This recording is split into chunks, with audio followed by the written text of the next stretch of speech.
ਸਤਿ ਸ਼੍ਰੀ ਅਕਾਲ ਜੀ। ਤੁਸੀਂ ਵੇਖ ਰਹੇ ਹੋ ਪੰਜਾਬ ਮੇਲ USA TV। ਮੈਂ ਹਾਂ ਸੰਜੀਵ ਯਸ਼ ਖੰਨਾ। ਤੁਹਾਡਾ ਸਾਰਿਆਂ ਦਾ ਸਵਾਗਤ ਖਬਰਾਂ ਦੇ ਇਸ ਬੁਲੇਟਿਨ ਦੇ ਵਿੱਚ। ਖਬਰਾਂ ਦੇ ਇਸ ਬੁਲੇਟਿਨ ਦੇ ਸਪਾਂਸਰਸ ਨੇ ਰੀਮੈਕਸ ਦੇ ਰੀਅਲਟਰ ਗੁਰਜਤਿੰਦਰ ਸਿੰਘ ਰੰਧਾਵਾ। ਤੁਸੀਂ ਹਰ ਤਰ੍ਹਾਂ ਦੀ ਪ੍ਰਾਪਰਟੀ ਖਰੀਦਣ ਅਤੇ ਵੇਚਣ ਲਈ ਉਹਨਾਂ ਨੂੰ ਸੰਪਰਕ ਕਰ ਸਕਦੇ ਹੋ। ਰੀਮੈਕਸ ਰੀਅਲ ਐਸਟੇਟ ਦੀ ਦੁਨੀਆ ਦਾ ਮੰਨਿਆ ਪਰਮੰਨਿਆ ਨਾਂ। Phone number 9163209444 9163209444। ਹੁਣ ਪੇਸ਼ ਨੇ ਚੋਣ ਦੀਆਂ ਖਬਰਾਂ। PM ਦੀ ਦੌੜ ਵਿੱਚ ਅੱਗੇ ਨਿਕਲੇ ਰਿਸ਼ੀ ਸੁਨਕ। 100 ਸੰਸਦ ਮੈਂਬਰਾਂ ਦਾ ਮਿਲਿਆ ਸਮਰਥਨ। ਕੈਨੇਡਾ ਵਿੱਚ ਪਿਸਤੌਲਾਂ ਤੇ ਮੁਕੰਮਲ ਪਾਬੰਦੀ ਲਾਗੂ। ਮੁੰਬਈ 에ਅਰਪੋਰਟ ਤੇ 12 ਯਾਤਰੀਆਂ ਲਈ 2 ਘੰਟੇ ਦੇਰੀ ਨਾਲ ਰਵਾਨਾ ਕੀਤੀ ਫਲਾਈਟ ਯਾਤਰੀ ਭੜਕੇ। ਯੂਕਰੇਨ ਤੇ 36 ਰਾਕਟਾਂ ਨਾਲ ਹਮਲਾ। 10 ਲੱਖ ਤੋਂ ਵੱਧ ਲੋਕਾਂ ਦੇ ਘਰਾਂ ਵਿੱਚ ਹਨੇਰਾ। ਰੂਸ ਨੇ ਖੇਰਸਨ ਨੂੰ ਖਾਲੀ ਕਰਨ ਦੇ ਦਿੱਤੇ ਹੁਕਮ। ਸ਼ੀ ਜਿਨਪਿੰਗ ਲਗਾਤਾਰ ਤੀਜੀ ਵਾਰ ਚੁਣੇ ਗਏ CCP ਦੇ ਜਨਰਲ ਸਕੱਤਰ। ਆਖਰੀ ਸਾਹ ਤੱਕ ਕਰਨਗੇ ਰਾਜ। ਤੇ ਹੁਣ ਖਬਰਾਂ ਵਿਸਥਾਰ ਦੇ ਵਿੱਚ।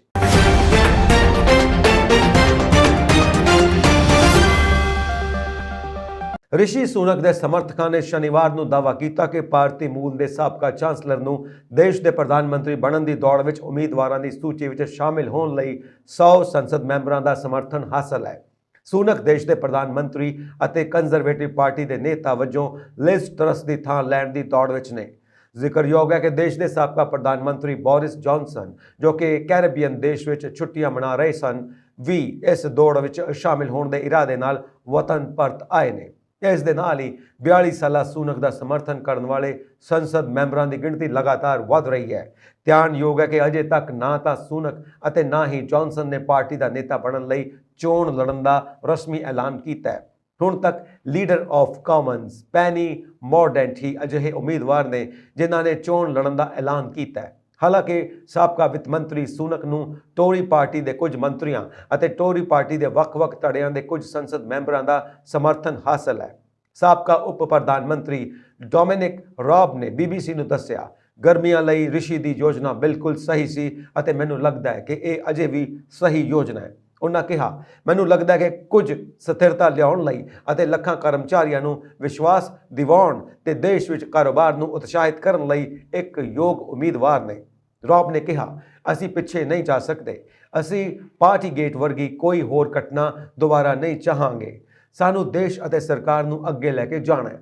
ਘਟਨਾਕ੍ਰਮ ਦੇ ਵਿੱਚ ਨਵਾਂ ਮੋੜ ਸਕਾਈ ਨਿਊਜ਼ ਦੀ ਖਬਰ ਨਾਲ ਆਇਆ, ਜਿਸ ਵਿੱਚ ਉਸਨੇ ਡੋਮਿਨਿਕ ਰਿਪਬਲਿਕ ਤੋਂ ਜੌਨਸਨ ਨੂੰ ਪਤਨੀ ਅਤੇ ਬੱਚਿਆਂ ਨਾਲ ਲੰਡਨ ਪਰਤਤਾ ਦਿਖਾਇਆ। ਇਸ ਦੇ ਨਾਲ ਹੀ ਸਾਬਕਾ ਪ੍ਰਧਾਨ ਮੰਤਰੀ ਦੇ ਸਹਿਯੋਗੀਆਂ ਨੇ ਸੰਕੇਤ ਦਿੱਤਾ ਹੈ ਕਿ ਉਹ 10 ਡਾਊਨਿੰਗ ਸਟਰੀਟ ਤੇ ਜੌਨਸਨ ਦੀ ਵਾਪਸੀ ਦਾ ਸਮਰਥਨ ਕਰਦੇ ਨੇ। ਕੈਨੇਡਾ ਵਿੱਚ ਹੈਂਡਗਨਸ ਦੀ ਖਰੀਦੋ ਫਰੋਖਤ ਉੱਪਰ ਮੁਕੰਮਲ ਪਾਬੰਦੀ ਲਾਗੂ ਹੋ ਗਈ ਹੈ ਅਤੇ ਹੁਣ ਮੁਲਕ ਦਾ ਕੋਈ ਵਸਨੀਕ ਵਿਦੇਸ਼ਾਂ ਤੋਂ ਵੀ ਪਿਸਤੌਲ ਨਹੀਂ ਲਿਆ ਸਕੇਗਾ। ਪ੍ਰਧਾਨ ਮੰਤਰੀ ਜਸਟਿਨ ਟਰੂਡੋ ਨੇ ਨਵਾਂ ਕਾਨੂੰਨ ਲਾਗੂ ਹੋਣ ਦਾ ਐਲਾਨ ਕਰਦਿਆਂ ਕਿਹਾ ਕਿ ਕੈਨੇਡਾ ਵਾਸੀਆਂ ਨੂੰ ਆਪਣੇ ਘਰ, ਕੰਮ ਵਾਲੀ ਥਾਂ ਅਤੇ ਧਾਰਮਿਕ ਥਾਵਾਂ ਤੇ ਸੁਰੱਖਿਅਤ ਰਹਿਣ ਦਾ ਹੱਕ ਹੈ, ਜਿਸ ਦੇ ਮੱਦੇਨਜ਼ਰ ਸਰਕਾਰ ਦਾ ਫਰਜ਼ ਬਣਦਾ ਹੈ ਕਿ ਸਮਾਜ ਵਿੱਚੋਂ ਖਤਰਨਾਕ ਹਥਿਆਰਾਂ ਨੂੰ ਹਟਾ ਦਿੱਤਾ ਜਾਵੇ। ਮੁੰਬਈ ਤੋਂ ਪੰਜਾਬ ਦੇ ਅੰਮ੍ਰਿਤਸਰ ਹਵਾਈ ਅੱਡੇ ਤੇ ਜਾਣ ਵਾਲੀ ਗੋ ਫਸਟ 에ਅਰਲਾਈਨਸ ਦੀ ਫਲਾਈਟ 2 ਘੰਟੇ ਲੇਟ ਹੋਈ। ਇਹ ਦੇਰੀ ਕਿਸੇ ਤਕਨੀਕੀ ਖਰਾਬੀ ਜਾਂ ਮੌਸਮ ਦੀ ਖਰਾਬੀ ਕਾਰਨ ਨਹੀਂ ਹੋਈ। ਲਗਭਗ 180 ਯਾਤਰੀਆਂ ਨੂੰ ਸਿਰਫ 12 ਟ੍ਰਾਂਜ਼ਿਟ ਯਾਤਰੀਆਂ ਲਈ ਰਨਵੇ ਤੇ ਉਡੀਕ ਕਰਨੀ ਪਈ, ਜਿਸ ਤੋਂ ਬਾਅਦ ਯਾਤਰੀਆਂ ਦੀ 에ਅਰਲਾਈਨ ਸਟਾਫ ਨਾਲ ਕਾਫੀ ਬਹਿਸ ਹੋਈ ਤੇ ਹੰਗਾਮਾ ਹੋਇਆ ਤੇ ਫਲਾਈਟ 2 ਘੰਟੇ ਲੇਟ ਹੋ ਗਈ। ਮੁੰਬਈ ਅੰਮ੍ਰਿਤਸਰ ਗੋ ਫਸਟ 에ਅਰਲਾਈਨਸ ਦੀ ਫਲਾਈਟ ਨੰਬਰ G82417 ਵਿੱਚ ਸ਼ੁੱਕਰਵਾਰ ਸ਼ਾਮ ਨੂੰ ਹਵਾਈ ਅੱਡੇ ਤੇ ਹੰਗਾਮਾ ਹੋਇਆ। ਇੱਕ ਯਾਤਰੀ ਨੇ ਇਸ ਬਾਰੇ 에ਅਰਲਾਈਨਸ ਤੋਂ ਇਲਾਵਾ DGCA ਇੰਡੀਆ ਨੂੰ ਵੀ ਸ਼ਿਕਾਇਤ ਭੇਜੀ ਹੈ। ਅੰਮ੍ਰਿਤਸਰ ਪੁੱਜੇ ਯਾਤਰੀ ਕਰਨਜੀਤ ਸਿੰਘ ਨੇ ਦੱਸਿਆ ਕਿ ਉਹਨਾਂ ਦੀ ticket Mumbai Amritsar flight G82417 ਦੀ ਬੁੱਕ ਹੋਈ ਸੀ। 4 ਵਜੇ ਦੇ ਕਰੀਬ ਫਲਾਈਟ ਵਿੱਚ ਪੂਰੇ ਸਮੇਂ ਤੇ 180 ਯਾਤਰੀ ਬੈਠੇ ਸਨ। ਇਸ ਫਲਾਈਟ ਨੇ ਮੁੰਬਈ ਤੋਂ 4:30 ਵਜੇ ਉਡਾਨ ਭਰਨੀ ਸੀ, ਪਰ ਅਜਿਹਾ ਨਹੀਂ ਹੋਇਆ। ਯਾਤਰੀ ਕਾਫੀ ਦੇਰ ਤੱਕ ਇੰਤਜ਼ਾਰ ਕਰਦੇ ਰਹੇ, ਪਰ ਜਦੋਂ ਫਲਾਈਟ ਟੇਕ ਆਫ ਨਾ ਹੋਈ ਤਾਂ ਸਾਰਿਆਂ ਨੇ ਰੌਲਾ ਪਾਉਣਾ ਸ਼ੁਰੂ ਕਰ ਦਿੱਤਾ। ਕਰਨਜੀਤ ਸਿੰਘ ਨੇ ਦੱਸਿਆ ਕਿ ਪੁੱਛੇ ਜਾਣ ਤੇ 에ਅਰਲਾਈਨਸ ਨੇ ਸਾਰੇ ਯਾਤਰੀਆਂ ਨਾਲ ਗੈਰ ਪ੍ਰੋਫੈਸ਼ਨਲ ਵਿਵਹਾਰ ਕੀਤਾ। ਰਾਸ਼ਟਰਪਤੀ ਪੁਤਿਨ ਦੀ ਫੌਜ ਵੱਲੋਂ ਯੂਕਰੇਨ ਤੇ ਬੰਬਾਰੀ ਜਾਰੀ ਹੈ। ਯੂਕਰੇਨ ਦੇ ਰਾਸ਼ਟਰਪਤੀ ਵਲਾਦੀਮੀਰ ਜ਼ੈਲੈਂਸਕੀ ਨੇ ਦਾਅਵਾ ਕੀਤਾ ਕਿ ਸ਼ਨੀਵਾਰ ਨੂੰ ਹੋਏ ਵੱਡੇ ਹਮਲੇ ਵਿੱਚ ਮਾਸਕੋ ਤੋਂ 36 ਰੌਕਟ ਦਾਗੇ ਗਏ ਸਨ। ਹਾਲਾਂਕਿ ਉਹਨਾਂ ਕਿਹਾ ਕਿ ਇਹਨਾਂ ਚੋਂ ਜ਼ਿਆਦਾਤਰ ਨੂੰ ਡਿੱਗਿਆ ਗਿਆ, ਪਰ ਕੁਝ ਮਿਜ਼ਾਈਲਾਂ ਨੇ ਪਾਵਰ ਪਲਾਂਟਾਂ ਅਤੇ ਵਾਟਰ ਸਟੇਸ਼ਨਾਂ ਨੂੰ ਨਿਸ਼ਾਨਾ ਬਣਾਇਆ। ਇਸ ਕਾਰਨ ਕਰੀਬ 10 ਲੱਖ ਲੋਕ ਹਨੇਰੇ ਵਿੱਚ ਰਹਿਣ ਲਈ ਮਜਬੂਰ ਨੇ। ਜ਼ੈਲੈਂਸਕੀ ਨੇ ਅੱਗੇ ਕਿਹਾ ਕਿ ਮਾਸਕੋ ਜਾਣਬੁੱਝ ਕੇ ਨਾਗਰਿਕਾਂ ਨੂੰ ਨਿਸ਼ਾਨਾ ਬਣਾ ਰਿਹਾ ਹੈ ਅਤੇ ਉਹਨਾਂ ਤੇ ਹਮਲੇ ਕਰ ਰਿਹਾ ਹੈ। ਦੂਜੇ ਪਾਸੇ ਰੂਸੀ ਅਧਿਕਾਰੀਆਂ ਨੇ ਖੇਰਸਨ ਵਿੱਚ ਰਹਿ ਰਹੇ ਨਾਗਰਿਕਾਂ ਨੂੰ ਛੱਡਣ ਦੇ ਹੁਕਮ ਦਿੱਤੇ ਨੇ। ਹੁਣ ਤੱਕ ਇਹਨਾਂ ਲੋਕਾਂ ਨੂੰ ਛੱਡਣ ਦਾ ਕੰਮ ਹੌਲੀ-ਹੌਲੀ ਚੱਲ ਰਿਹਾ ਸੀ, ਪਰ ਮਾਸਕੋ ਨੂੰ ਡਰ ਹੈ ਕਿ ਯੂਕਰੇਨ ਇੱਥੇ ਨਾਗਰਿਕਾਂ ਨੂੰ ਨਿਸ਼ਾਨਾ ਬਣਾ ਸਕਦਾ ਹੈ। ਕਰੀਬ 8 ਮਹੀਨੇ ਪਹਿਲਾਂ ਰੂਸ ਯੂਕਰੇਨ ਯੁੱਧ ਤੋਂ ਸ਼ੁਰੂ ਹੋਈ ਲੜਾਈ ਹੁਣ ਆਪਣੇ ਖਤਰਨਾਕ ਮੁਕਾਮ ਤੇ ਪਹੁੰਚ ਗਈ ਹੈ। ਰੂਸ ਅਤੇ ਯੂਕਰੇਨ ਵਿਚਾਲੇ ਚੱਲ ਰਹੇ ਸੰਘਰਸ਼ ਦਾ ਕੋਈ ਅੰਤ ਹੁੰਦਾ ਨਜ਼ਰ ਨਹੀਂ ਆ ਰਿਹਾ। ਯੂਕਰੇਨ ਤੇ ਰੂਸੀ ਹਮਲਿਆਂ ਦਾ ਅਸਰ ਹੋਰ ਵੀ ਦਿਖਾਈ ਦੇਣ ਲੱਗਾ ਹੈ। रूस ने यूक्रेन के खिलाफ विशेष फौजी कार्रवाई शुरू कर दी है। इस दे नाल ही यूक्रेन मजबूती नाल रूसी हमलों का सामना कर रहा है।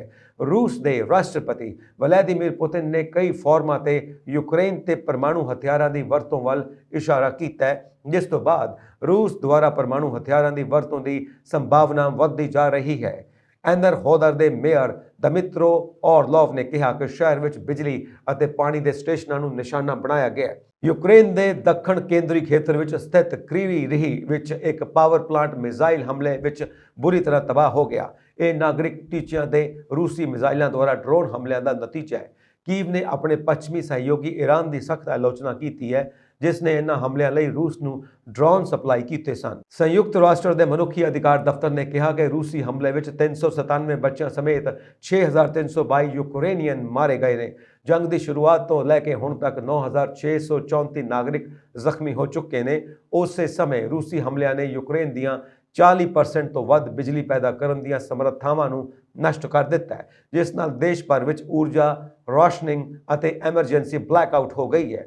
यूक्रेन के अधिकारियों ने कहा कि मास्को कीव नूं हेठां चुकाउण लई अपने ऊर्जा स्थापनावां ते हमला करवा रहा है। कई देशों और अंतरराष्ट्रीय संस्थावां ने यूक्रेन विरुद्ध ड्रोन सप्लाई करने लई रूस की फौज की आलोचना की है। माहिरां दा मनना है कि इस तरह यूक्रेन ते ड्रोन हमले विनाशकारी साबित हो सकते हैं। इस दौरान व्हाइट हाउस ने वीरवार नूं एक बयान जारी करके कहा कि अमरीका कोल इस गल के सबूत ने कि ईरानी सैनिक क्रीमिया विच ड्रोन हमलों के नाल यूक्रेनी नागरिकों अते बुनियादी ढांचे ते हमले के नाल रूसी सैनिकों की मदद कर रहे हैं। शी जिनपिंग नूं लगातार तीजी बार चीन का राष्ट्रपति बनाया गया। अपनी नियुक्ति तो पहला ही शी जिनपिंग ने CPC मीटिंग तो अपने कई विरोधियों नूं बाहर का रस्ता दिखा दिता सी। हुण वो एक बार फिर चीन की सत्ता ते काबिज हो गए ने। हफ्ते भर चली 20वीं CPC नैशनल कांग्रेस शनिवार नूं समाप्त हुई, जिस विच 2296 डेलीगेटां ने 205 मैंबरी केंद्रीय कमेटी की चोण की। चीन विच सत्ता का असली चेहरा पॉलिट ब्यूरो अते इस दी स्थाई कमेटी नूं मन्निया जांदा है। स्थाई कमेटी की अगवाई जनरल सकत्तर करते हैं अते ये जनरल सकत्तर केंद्रीय मिलिटरी कमिशन के चेयरमैन अते चीन के प्रधान हुंदे ने।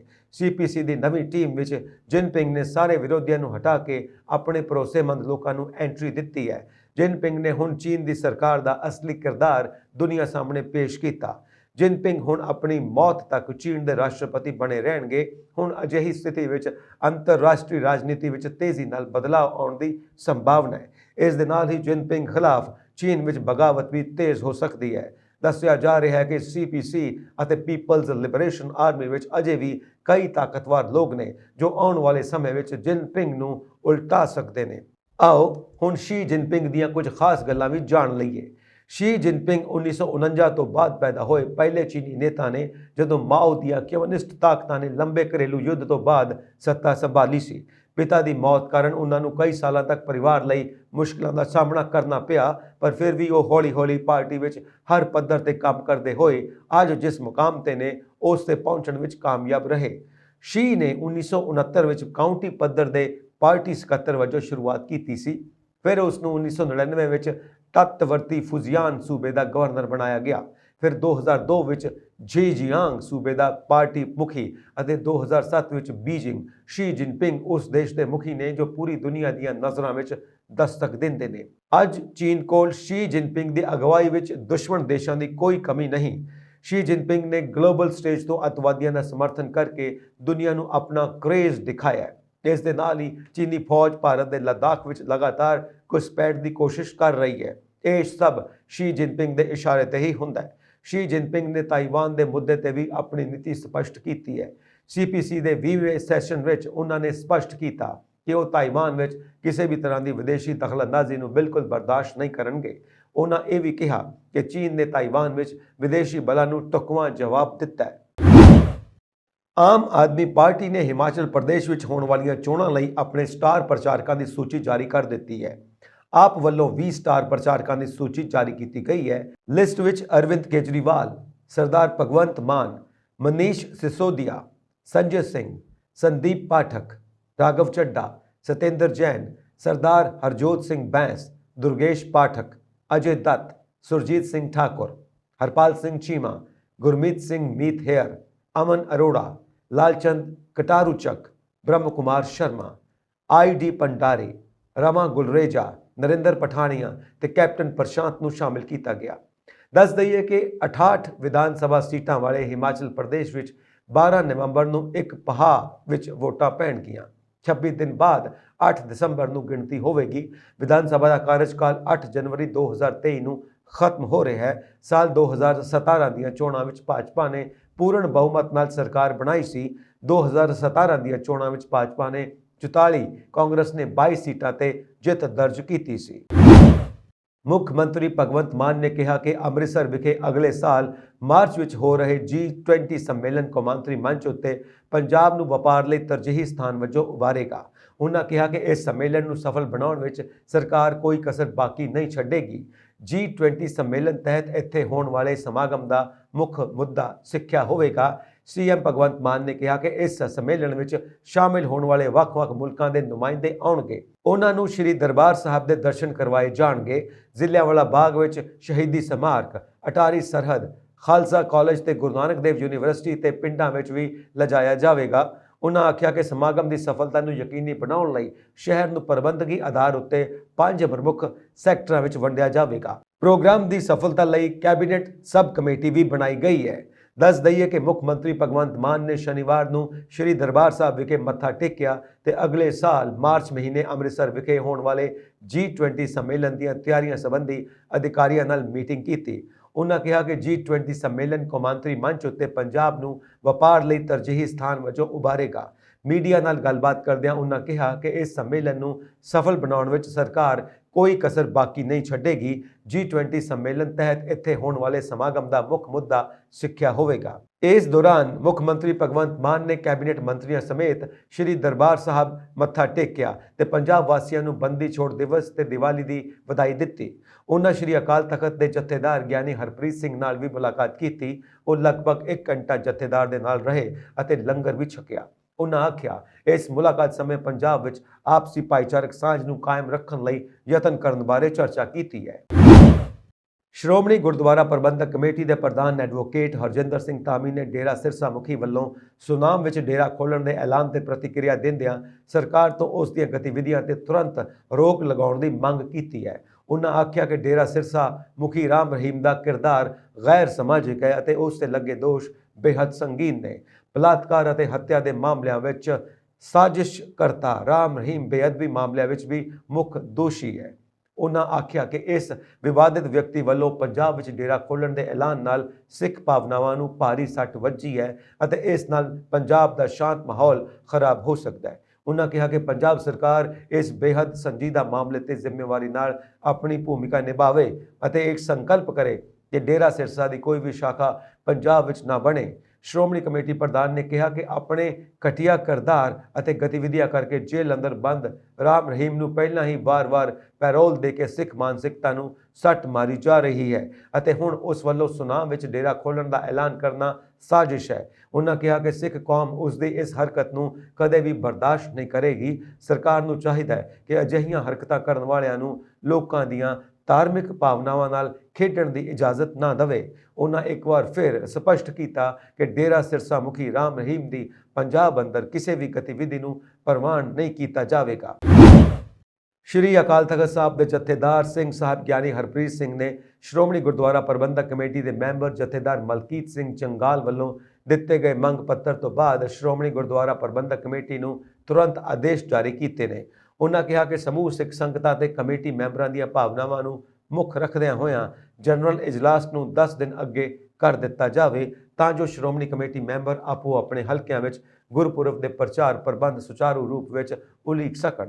ਯਾਦ ਰਹੇ ਕਿ ਗੁਰੂ ਨਾਨਕ ਸਾਹਿਬ ਦੇ ਪ੍ਰਕਾਸ਼ ਪੁਰਬ ਤੋਂ ਇੱਕ ਦਿਨ ਬਾਅਦ ਹੀ ਸ਼੍ਰੋਮਣੀ ਕਮੇਟੀ ਪ੍ਰਧਾਨ ਐਡਵੋਕੇਟ ਹਰਜਿੰਦਰ ਸਿੰਘ ਧਾਮੀ ਨੇ ਜਨਰਲ ਇਜਲਾਸ ਬੁਲਾਇਆ ਸੀ। ਇਸ ਵਿੱਚ ਅੰਤਰਿੰਗ ਕਮੇਟੀ ਤੇ ਜਨਰਲ ਬਾਡੀ ਦੀ ਚੋਣ ਹੋਣੀ ਸੀ। ਇਸ ਮਗਰੋਂ ਜਥੇਦਾਰ ਮਲਕੀਤ ਸਿੰਘ ਚੰਗਾਲ ਨੇ ਗੱਲਬਾਤ ਕਰਦਿਆਂ ਦੱਸਿਆ ਕਿ ਉਹਨਾਂ ਵੱਲੋਂ ਇਸ ਸਬੰਧ ਵਿੱਚ ਗੰਭੀਰ ਨੋਟਿਸ ਲੈਂਦਿਆਂ ਸਿੰਘ ਸਾਹਿਬ ਨੂੰ ਮੰਗ ਪੱਤਰ ਦਿੱਤਾ ਗਿਆ, ਜਿਸ ਦੇ ਤੁਰੰਤ ਪ੍ਰਭਾਵ ਨਾਲ ਜਥੇਦਾਰ ਨੇ ਭਰੋਸਾ ਦਿੱਤਾ ਕਿ ਜੇਕਰ ਸ਼੍ਰੋਮਣੀ ਕਮੇਟੀ ਵੱਲੋਂ ਜਨਰਲ ਇਜਲਾਸ ਅੱਗੇ ਨਾ ਵਧਾਇਆ ਗਿਆ ਤਾਂ ਉਹ ਵੀ 9 ਤਰੀਕ ਨੂੰ ਜਨਰਲ ਇਜਲਾਸ ਵਿੱਚ ਸ਼ਾਮਿਲ ਨਹੀਂ ਹੋਣਗੇ।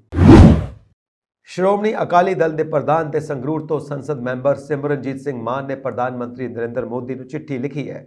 ਸੰਸਦ ਮੈਂਬਰ ਮਾਨ ਨੇ ਇੱਕ ਵਾਰ ਫਿਰ ਬੰਦੀ ਸਿੰਘਾਂ ਦੀ ਰਿਹਾਈ ਦਾ ਮੁੱਦਾ ਚੁੱਕਿਆ। ਉਹਨਾਂ ਪ੍ਰਧਾਨ ਮੰਤਰੀ ਮੋਦੀ ਨੂੰ ਅਪੀਲ ਕੀਤੀ ਕਿ ਬੰਦੀ ਛੋੜ ਦਿਵਸ ਮੌਕੇ ਭਾਰਤ ਦੀਆਂ ਵੱਖ-ਵੱਖ ਜੇਲ੍ਹਾਂ ਵਿੱਚ ਸਜ਼ਾਵਾਂ ਪੂਰੀਆਂ ਕਰ ਚੁੱਕੇ ਬੰਦੀ ਸਿੰਘਾਂ ਨੂੰ ਰਿਹਾ ਕੀਤਾ ਜਾਵੇ।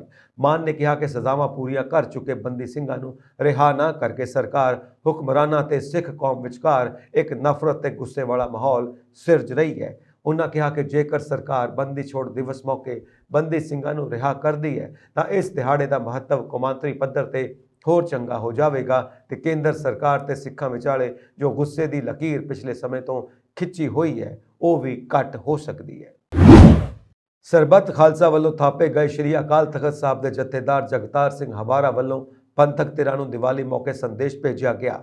ਜਥੇਦਾਰ ਹਵਾਰਾ ਵੱਲੋਂ ਭੇਜੇ ਗਏ ਸੰਦੇਸ਼ ਨੂੰ ਪੜ੍ਹਦਿਆਂ ਜਥੇਦਾਰ ਹਵਾਰਾ ਦੇ ਧਰਮ ਪਿਤਾ ਬਾਪੂ ਜਗਤਾਰ ਸਿੰਘ ਨੇ ਕਿਹਾ ਕਿ ਸਮੁੱਚੀਆਂ ਪੰਥਕ ਜਥੇਬੰਦੀਆਂ ਨੂੰ ਪੰਥਕ ਮਸਲਿਆਂ ਪ੍ਰਤੀ ਚੱਲ ਰਹੇ ਵੱਖੋ ਵੱਖਰੇ ਸੰਘਰਸ਼ ਬੰਦ ਕਰਕੇ ਇੱਕ ਪਲੇਟਫਾਰਮ ਤੋਂ ਸ਼੍ਰੀ ਅਕਾਲ ਤਖਤ ਸਾਹਿਬ ਦੀ ਛਤਰ ਛਾਇਆ ਹੇਠ ਇਕੱਤਰ ਹੋ ਕੇ ਧਰਮ ਯੁੱਧ ਮੋਰਚੇ ਦੀ ਤਰਜ਼ ਤੇ ਸੰਘਰਸ਼ ਕਰਨਾ ਚਾਹੀਦਾ।